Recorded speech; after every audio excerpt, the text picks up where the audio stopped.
I'm Jillian. Welcome to the Perfect Book Tag. What format is your favorite book? Paperback, hardback, audiobook, ebook? My favorite, it kind of depends. If I'm looking at it on a shelf, I really love the way a hardcover book looks. Those nice leather ones with maybe a little bit of gilded edges, I just think they're so beautiful. I also really love the look of those penguin cloth-bound classics. They're gorgeous. If I'm reading, definitely a softcover. About how many pages is your perfect book? If I have a character or a setting that I have fallen deeply in love with, I want to spend as much time with that person and in that setting as possible. And because I have a hard time putting books down when I really enjoy them, I just can't pace myself. I've tried, it doesn't work. Because of that, I'm going to say probably around 700 pages or something. I don't know, maybe more, maybe less. 700 for some reason is just popping in my mind, so we're gonna go with it. Are you particular as to where your chapters begin? I really do prefer when they are like this. I want it on a new page and I want it on the right-hand side. Are you particular as to where the page numbers are? I just want it by itself, consistently in the same spot on every page. Do I have a favorite font, and do I check to see the details about it?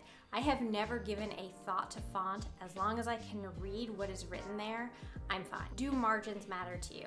I've been thinking about this one, and I have come to the conclusion that they do matter to me. I find myself in situations where the font is really small and the margins are also very small, rereading the same line. I have a hard time kind of keeping my eyes tracking where they need to be. The other thing is I have begun to do a little bit of annotating, and I found that you really do need a little bit of a margin in order to do that successfully, because otherwise it's all crunched in there and you can't even see what has been written and you can't write anything down. So yeah, Goldilocks zone. Not too much, not too little. Does your perfect book have any other features that make it unique? Okay, so I love the smell of a good vintage book.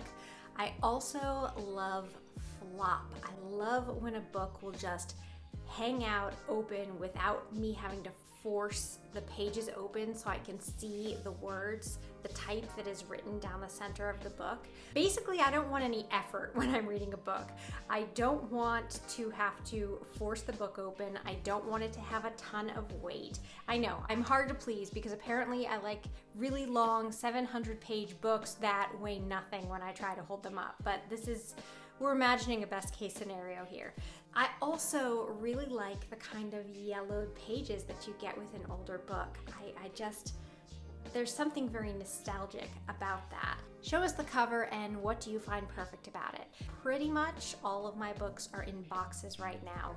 I don't really have access to them. I don't really look at covers. Covers are probably one of the last things that I pay attention to. The flop is far more important to me than the cover. Tag some fellow booktubers. I am going to tag Courtney at Tangible Reads and Jack at Spread Book Joy. Thank you all so much, and I will see you next time.